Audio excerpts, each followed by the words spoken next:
Hello, dear fans, friends, and subscribers. Yes, pardon me for my very sore throat here, but as I always said, cricket is very, very dear to me.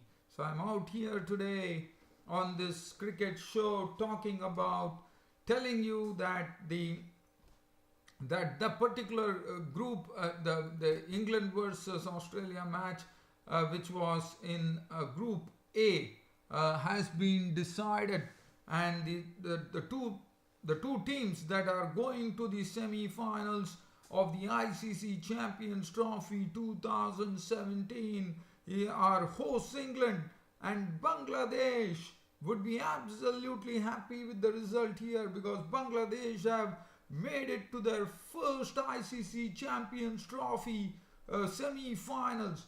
And their hard work that they did against New Zealand yesterday has been rewarded here, as Bangladesh for the first time will be contesting in the semi finals of an ICC Champions Trophy. And yes, they totally deserve that after their great win against New Zealand.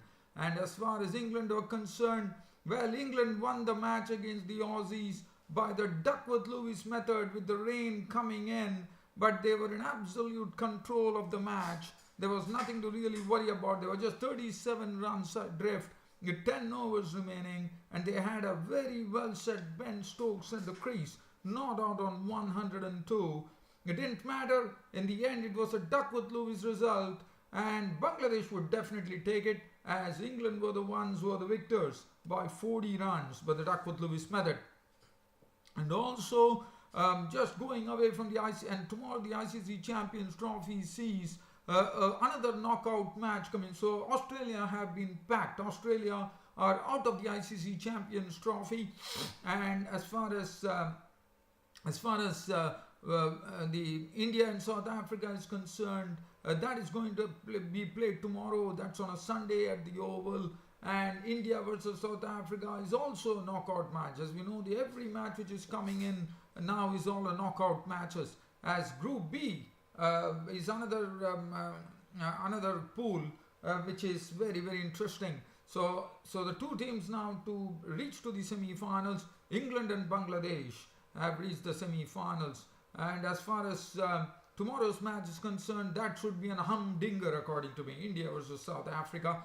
And also, let me also now go away from the Champions Trophy here to say that Rashid Khan of Afghanistan, the leg spinner, totally bamboozled the West Indies in the first ODI. Even though Afghanistan were defending a modest 212, thanks to Rashid Khan's leg spin bowling and googlies, which the West Indies batsmen could not really fathom, and it was all over as Afghanistan won by 63 runs with a man of the match award coming from Rashid Khan, the right arm leg spinner. 8.4 overs, 1 maiden, 18 runs, and he scalped 7 Windies wickets. So let's get on. So I'll be coming there. So these are the three things I'm going to look at. So let's start off with the England versus Australia match, which was played at the Edgbaston in Birmingham, and it was a knockout match as far as Australia were concerned. So England won the toss, and they decided that they will insert Australia into bat. Well, the Australians were inserted into bat, and they had a decent start with David Warner and Finch at the crease. And one saw that Finch was looking pretty good today with his stroke making. David Warner, in his usual way, played in his usual way, as Jake Ball was a bit not really bowling the right lines. Mark Wood was simply superb with his spell, no doubt about it. And David Warner and Finch took the score on to 40 as they put an opening partnership of 40. And it was the first wicket to go was David Warner. It was Wood actually picking up David Warner, caught behind for 21 of 25 deliveries with 4 fours. After that, there was another good partnership from 40. There was a 96 runs partnership that happened between a very well set Aaron Finch, who was really looking in pretty good shape here as far as his stroke making was concerned, and Stephen Smith was at the other end. And this partnership started chiseling together a very good stand. as they put on 96 for the second wicket. And as that was going on, Finch was the next victim, and he was a victim of the bowling of Ben Stokes, but not before making a very well made 68 of 64 deliveries, 8 fours. Stephen Smith was there at the centre, but Stephen Smith was the only one. He was playing well as far as his batting was concerned. He was playing some very good strokes as well. Stephen Smith has this habit to actually shuffle down the offside and even turn the offside balls into the leg side. He was doing that, but one would say that probably was not in real control of that, one could say. And but he also, so once in fact Finch was gone, the impetus was gone for the Aussies as Moises Henriques, and this was the time the leggy Rashid took over.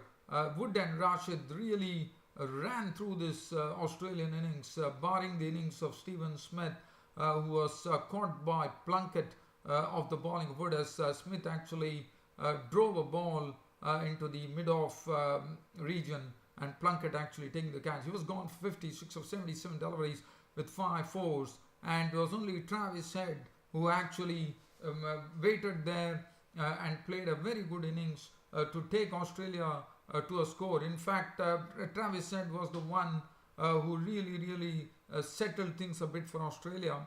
The reason being, at one point of time, they were at 239 for 4 in the 43rd over. So one would have definitely expected the psychological 300 mark being breached by the Aussies. But that never happened, as Rashid, the leg spinner, came in and started picking wickets. One end it was Rashid picking up the wickets, the other end it was Wood picking up the wickets. Moises Henriques was out to the bowling of Rashid for 17 of 19 balls with 3 boundaries. Glenn Maxwell was caught brilliantly by Jason Roy just before the ball could get into the ropes. Jason Roy flung himself, flung onto the ball and took a very good catch before the ball could actually fall over the boundary rope, as Maxwell made 20 of 31 deliveries, 2 fours. Matthew Wade was a victim, caught and bowled by Rashid for 2.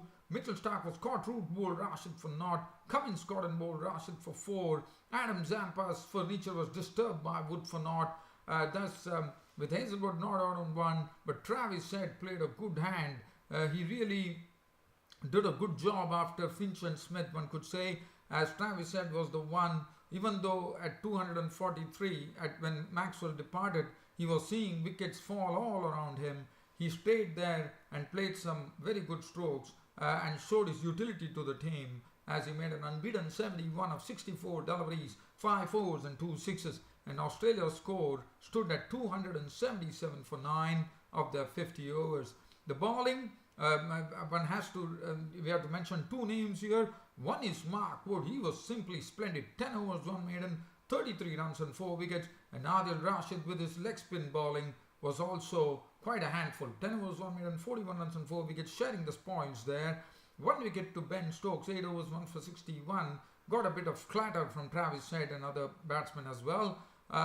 Jake Ball, 9 overs, 1 maiden, none for 61. Didn't look his old self today, Jake Ball, as you know, he got the man of the match in the previous game. But it was not to be.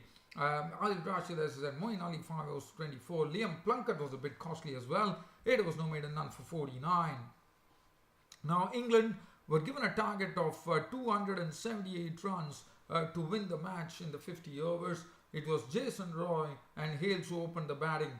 But I have to say that Australia absolutely put England on the back foot right away. As the first wicket was taken, it was Jason Roy, as Mitchell Starc got a ball. Normally we have not seen the ball swing much here in English conditions, but today we definitely saw one that swung in from Mitchell Starc to trap Jason Roy LBW for 4 of just 2 balls with 1 boundary. So this happened in the second delivery of the England innings. After that, a beautiful delivery from Josh Hazlewood in the next over, when he actually squared up Alex Hales, and the ball went into the waiting hands of slip, where Aaron Finch held the resultant edge. He was gone for 0. Joe Root was the next victim. There was another good delivery from Hazlewood. Hazlewood actually got the ball to bounce, got the ball to seam, and with his height that he generates those bounce as well, and Joe Root was beaten by that, and he nicked one into the hands of Wade for 15 or 14 balls, and it really put England in a real tough situation at 35 for 3 in the 6th over. And Australia were all over England at the time with the score reading 35 for 3, as we had two new batsmen at the crease. One was the England captain Morgan, at the other end it was the mercurial Ben Stokes. But Morgan and Ben Stokes really took up the Aussie attack and started slamming fours and boundaries at absolute will, and they were absolutely in no trouble. In fact, Ben Stokes was absolutely carefree, and England had nothing to worry. As you know, they have already booked their ticket into the semi-finals irrespective of this particular match, and England were going well, and from 35 for 3 the game was totally transformed by Ben Stokes. Ben Stokes was looking simply superb, and Morgan was just indulging in his own brand of big hitting, as he clattered 87 runs of 81 deliveries with 8 fours and 5 sixes, and was involved in a brilliant partnership that happened, which took the score. It was a 159 runs partnership, which is becoming a sort of something common in this ICC Champions Trophy. Even if you look at it, the old partnerships that happened when Gunatilaka and Windies did it against India, Hales and Root did it against Bangladesh, and now Morgan and Stokes doing it against the Aussies. And Morgan and Stokes added 159 runs partnership for the 5th wicket, and they were absolutely in no trouble. In fact, they were dispatching the deliveries. In fact, one of the strokes that really stood out was Ben Stokes actually just pushing Cummins into the fence. I mean, he just played a straight drive, not even a straight drive, it was just a mere push of the bat, but it was done with such effortless ease, and the timing was so perfect. It was the straight blade of the bat which got the ball rolling onto the fence, and what a shot that was. To me, that was the shot of the day. And Ben Stokes was completely in his element today. As I said, it was carefree batting from him, as England had already made it to the semi-finals. Morgan also indulged in some real brand of hitting that he is known for, as this England partnership of 159 started really hurting the Aussies, as England started running away with the match as the score reached 194. But at that time there was a clever run out by Adam Zampa, as Morgan missed his century after making 87 of 81 balls, 8 fours and 5 sixes. We had a rain interruption, and then the target was pruned down to 201, but unfortunately the rain once again came back, but not before Ben Stokes had reached a very well deserved century, as Ben Stokes remained not out on 102, a very, very enterprising 102 of 109 deliveries, 13 fours and 2 sixes. Butler could have been out, but he was dropped by Maxwell, but nevertheless he was there to actually give good company to Ben Stokes, as Butler finished unbeaten on 29 of 32 deliveries, 3 fours and 1 6. Game over, with the Duckworth-Lewis method coming into the picture, and it was all over as England won the match by the Duckworth-Lewis method and sailed into they already have sailed into the semi-finals, but this victory was all the more sweet for one team, and that was Bangladesh, who made it a history now, as they have made their first entry into the ICC Champions Trophy. And who says hard work is not rewarded? Yesterday Bangladesh hit New Zealand hard and sent them out of the competition, and today Bangladesh are into the semi-finals for the first time in the history of the ICC Champions Trophy. As far as bowling was concerned, Mitchell Starc, 10 overs no maiden, 1 for 52. Hazelwood, 9 overs, 2 for 50. Cummins was a bit costly, 8 overs, 1 maiden, 1 for 55. Travis had 2 overs for 9. Enriquez 1 over for 6. Adam Zampa 8.2 overs no maiden, and he was clattered today for 52 runs, as Ben Stokes and Morgan really manhandled him. And Maxwell 2 overs none for 14, and Ben Stokes, for his very, very carefree century, was named man of the match. A tremendous century from Ben Stokes, as England actually went into the semi-finals with a Duckworth-Lewis 40 runs win over the Aussies, and also Bangladesh joined them in the semi-finals. Now, and as I said, the match between India and South Africa, which is coming up tomorrow, is a knockout. So whichever team loses has to catch the flight back home, whether it is going to be India, whether it's going to be Australia. So one can say the number one team, which was hit hard by Pakistan, will be taking on India. India are the ones who have actually won against Pakistan, and India and South Africa happens to be a great game of cricket which is coming up tomorrow. It'll be interesting to see what India's plans are, whether they still go with a four-pronged pace attack or they decide to bring Ashwin. My gut feeling is that I think Ravichandran Ashwin should be brought back, because Ravichandran Ashwin is not only a bowler, he's an all-rounder, he can also bat, and he's a good fielder as well. So Ravichandran Ashwin might probably be there tomorrow, I reckon, at the expense of Umesh Yadav, who was not really, did not bowl really well in the last match against Sri Lanka. So one has to wait and watch as to what really comes up. And but all in all, it should be a great game of cricket, and I think Oval is going to be jam-packed tomorrow when these two teams actually play for a spot in the semi-finals. So let's get on from here and get on from the ICC Champions Trophy and have a look at one sensational match that happened against the first one-day international of the series between Afghanistan and the West Indies. The three-match series, and Afghanistan have taken a 1-0 lead in the ODI series against West Indies. This was played at the Darren Sammy National Cricket Stadium, Gross Islet, St. Lucia. Afghanistan batted first. Javed Ahmadi played a tremendous hand, and he played a very good hand of 81 of 102 deliveries, 8 fours and 2 sixes, and predominantly Javed Ahmadi was very, very strong, square on the offside. He got a lot of runs through the point and backward point region, and he was very strong through the offside. 81 runs, he was the highest scorer. Other than that, Nur Ali Zadran was out for 5, Rahmat Shah making 17 with 1 boundary, Asghar Stanikzai 2, Samila Shenwadi made 22 with 1 boundary. Nabi was not out on 27. Gulbuddin Naib clattered 41, which I already spoke about it yesterday. Just have a look at the West Indies innings. So West Indies were really given a modest target of 213 to actually win the match. And look at that sort of damage that this right-arm leg spinner, young leg spinner Rashid Khan created. 8.4 overs, 1 maiden, 18 runs, and he had 7 wickets. And what a spell from Rashid Khan. He totally bamboozled the West Indies. In fact, all started off with West Indies really being very, very cautious. But Dawlat Zadran gave them their first breakthrough when he actually trapped Kieron Powell LBW for 2. After that, even Lewis and Shai Hope were really kept quiet by the Afghanistan bowlers. Mohammad Nabi, Amir Hamza, everybody bowled the right lines, and that really sort of really added up to the pressure, and that was the time. And Gulbuddin Naib actually managed to get the wicket of Evan Lewis with a good catch taken by Amir Hamza for 21. But after that, it was a Rashid Khan show all the way. Just one more wicket went to Jonathan Carter, who was trying to revive some hopes with 19 of 56 balls, who fell a victim to Dawlat Zadran. But after that, look at that Rashid Khan. First he picked up Shai Hope by getting him caught by Mohammad Nabi for 35, 63 deliveries, 1-4, 1-6. Jason Mohammed was also a similar victim for 7 of 18 balls. Roston Chase on his debut was out to a googly from Rashid Khan, a beautiful googly from Rashid Khan. He was gone for naught. Jason Holder could not fathom what was happening as he lost his stumps to the bowling of Rashid Khan for naught. Ashley Nurse was LBW Rashid Khan for 12.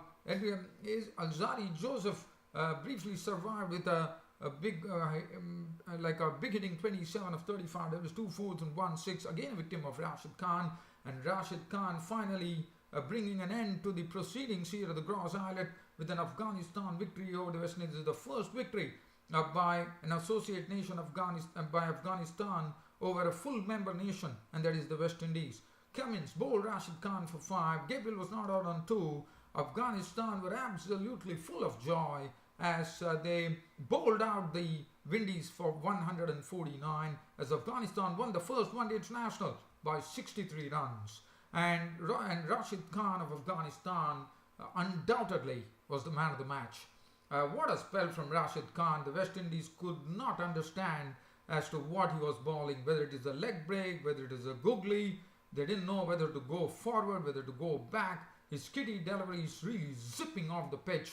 And as far as the bowling was concerned, other than Rashid Khan, look at the bowling figures from this maestro Rashid Khan. 8.4 overs, 1 maiden, 18 runs and 7 wickets. Dawlat Zadran on the money. 8 overs, 1 maiden, 2 for 25. Mohammad Nabi, 10 overs, none for 34. Everyone bowled well. Amir Hamza, the left-arm spinner, 9 overs, none for 28. Gulbuddin Naib, 8 overs, 1 for 31. In addition to his very, very hard hit 41 at the end for Afghanistan to end with 212. Samila Shenwari bowled 1 over for 11 runs, and this was the story of the Afghanistan versus West Indies match.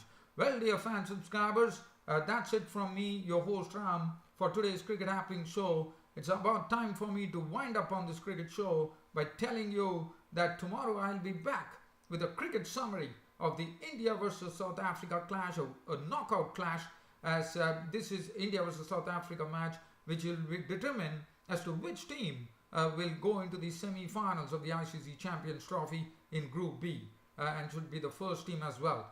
Well, and so once again, congratulations to England and the host England and Bangladesh, who have made it to their first ICC Champions Trophy semi-finals 2017.